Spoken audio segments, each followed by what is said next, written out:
Hello friends, ಎಲ್ರಿಗೂ ನಮಸ್ಕಾರ. ನಾನು ನಿಮ್ಮ ಪ್ರೀತಿಯ ಕಾವ್ಯ ಮಾತಾಡ್ತಾ ಇರೋದು. ಕಾವ್ಯ ಎಸ್ ವ್ಲಾಗ್ಗೆ ಸ್ವಾಗತ ಆ್ಯಂಡ್ ಸುಸ್ವಾಗತ. ಬೆಳಗ್ಗೆನೇ ಬೇಗೆದ್ದು ನಿನ್ನೆನೇ ಎಲ್ಲ ಕೆಲಸ ಆಗಿಬಿಟ್ಟಿತ್ತು. ಅದಕ್ಕೆ ಅಂದ್ಬಿಟ್ಟು ಬೇಗ ದೇವ್ರ ಪೂಜೆ ಮಾಡಿಬಿಟ್ಟು ನೆಕ್ಸ್ಟು ದೇವ್ರ ಮೆರವಣಿಗೆ ಬರುತ್ತೆ ಅಂದ್ಬಿಟ್ಟು ನಾನೇನು ಮಾಡಿದೆ, ಬೇಗನೆ ಪೂಜೆ ಮಾಡ್ಕೊತಾ ಇದ್ದೀನಿ.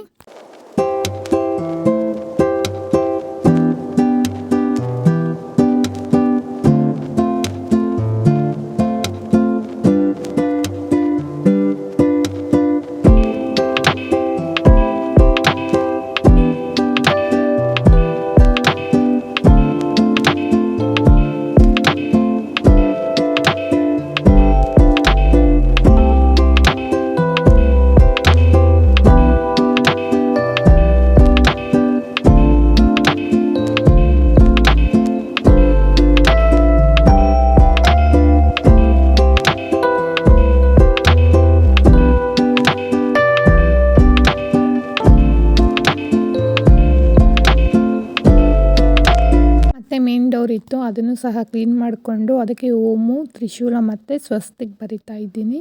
ಮನೆ ಬಾಗಿಲಲ್ಲಿ ಈ ಮೂರನ್ನು ಬರೆಯೋದ್ರಿಂದ ಮನೆಗೆ ದುಷ್ಟಶಕ್ತಿಗಳಾಗಲಿ ಮತ್ತು ಯಾರನ್ನ ಮಾಟ ಮಂತ್ರ ಮಾಡಿಸಿದ್ದಾರೆ ಅನ್ನೋ ಭಯ ಆಗಲಿ ಇರೋದಿಲ್ಲ. ಕಂಪಲ್ಸರಿ ಪ್ರತಿಯೊಬ್ಬ ಮನೇಲೂ ಇದು ಖಂಡಿತ ಬರ್ಕೊಳ್ಳಿ, ಒಳ್ಳೆಯದಾಗುತ್ತೆ. ನಾನು ಇನ್ಸ್ಟಾಗ್ರಾಮಲ್ಲಿ ನೋಡಿಬಿಟ್ಟೆ ನಾನು ಆವಾಗಿಂದ ಟ್ರೈ ಮಾಡ್ತಾಯಿದ್ದೀನಿ. ಮನೇಲಿ ಶಾಂತಿ ನೆಮ್ಮದಿ ಎಲ್ಲ ನನಗೀಗ ಇದೆ ಅಂತ ಅನಿಸ್ತಾ ಇದೆ. ಮೊದಲು ತುಂಬ ಜಗಳ ಆಗೋದು, ಈಗ ಜಗಳ ಏನೂ ಆಗ್ತಾಯಿಲ್ಲ. ನನಗೆ ಇಷ್ಟ ಆಯಿತು. ಇದನ್ನು ಖಂಡಿತ ನಾನು ಯಾವಾಗಲೂ ಬರಿತೀನಿ, ತಿಂಗಳಿಗೊಂದ್ಸರಿ ಒರೆಸ್ಬಿಟ್ಟು ಬರಿತೀನಿ. ಅಮಾವಾಸ್ಯೆ ಹುಣ್ಣಿಮೆ ಆದ ತಕ್ಷಣ ನಾನು ಉಜ್ಜಿಬಿಟ್ಟು ಬರೆದ್ಬಿಡ್ತೀನಿ. ನಾವೆಲ್ರಿಗೂ ಒಳ್ಳೆಯದೇ ಮಾಡ್ತೀವಿ, ಬೇರೆಯವರು ನಮ್ಗೆ ಒಳ್ಳೆಯದೇ ಮಾಡ್ತಾರೆ ಅಂತ ಈಗಿನ ಕಾಲದಲ್ಲಿ ಅಂದ್ಕೊಳೋದಕ್ಕಾಗೋದಿಲ್ಲ. ಯಾರನ್ನ ಒಬ್ಬರು ಏಳಿಗೆ ಪಡಿತಾ ಇದ್ದಾರೆ ಅಂದರೆ ಅವ್ರನ್ನ ಹೇಗೆ ಬೀಳಿಸೋದು ಅನ್ನೋದೇ ನೋಡ್ತಾ ಇರ್ತಾರೆ ಹೊರತು ಅವ್ರು ಚೆನ್ನಾಗಲಿ ಅನ್ನೋ ಮನೋಭಾವ ಯಾರಿಗೂ ಇರೋದೇ ಇಲ್ಲ. ಅದಕ್ಕೆ ಏನು ಮಾಡಬೇಕು ಅಂದರೆ ನಮ್ಮ ಹುಷಾರಲ್ಲಿ ನಾವು ಇರಬೇಕು. ಯಾರನ್ನೇ ಆಗಲಿ ಅತಿಯಾಗಿ ನಂಬಕ್ಕೆ ಹೋಗಬಾರ್ದು. ಯಾರನ್ನೇ ಆದರೂ ಅಷ್ಟೇ, ಸ್ನೇಹಿತರಾಗಲಿ ಬಂಧು ಬಳಗ ಆಗಲಿ ಯಾರನ್ನಾಗಲಿ ಅತಿಯಾಗಿ ಯಾರನ್ನೂ ನಂಬಕ್ಕೆ ಹೋಗಬೇಡಿ. ಅತಿಯಾದ ಬಂಧುಗಳೇ ಜಾಸ್ತಿ ನಮ್ಮನ್ನ ಕೆಡನ್ನು ಬಯಸ್ತಾ ಇರ್ತಾರೆ. ಅವ್ರು ಏಳಿಗೆನ ಸಹಿಸದೇ ಇರೋರೆ ಫಸ್ಟ್ ಅವ್ರನ್ನೇ ಕಂಟ್ರೋಲ್ ಮಾಡ್ಕೊಂಬಿಟ್ರೆ ನಮ್ಮ ಮನೇಲಿ ಸುಖ ಶಾಂತಿ ನೆಮ್ಮದಿ ಯಾವಾಗಲೂ ನಿಲ್ಲಿಸಿರುತ್ತೆ.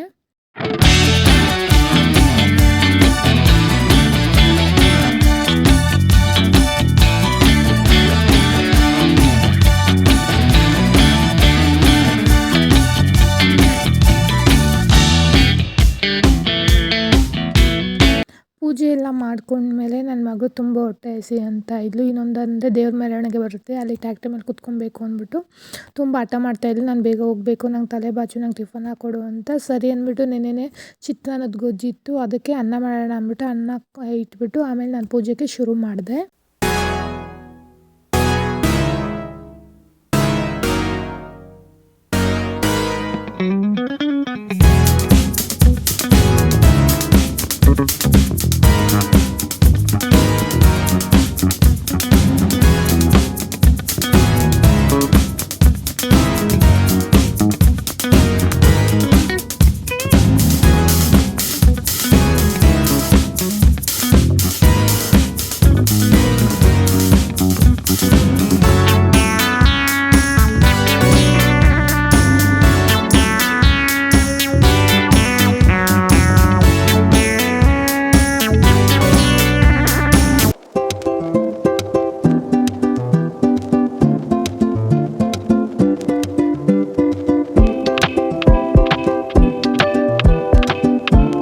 ನಿಮ್ಗೆಲ್ಲರಿಗೂ ಇಷ್ಟ ಆಗಿದೆ ಅಂತ ಅಂದ್ಕೊಂಡಿದ್ದೀನಿ. ಇಷ್ಟ ಆಗಿದೆ ಪ್ಲೀಸ್ ಲೈಕ್ ಮಾಡಿ, ಶೇರ್ ಮಾಡಿ, ಸಬ್ಸ್ಕ್ರೈಬ್ ಮಾಡ್ಕೊಂಡು ನೋಡಿ ಅಂತ ಹೇಳ್ತಾ ಇದ್ದೀನಿ. ಎಲ್ರಿಗೂ ಬಾಯ್.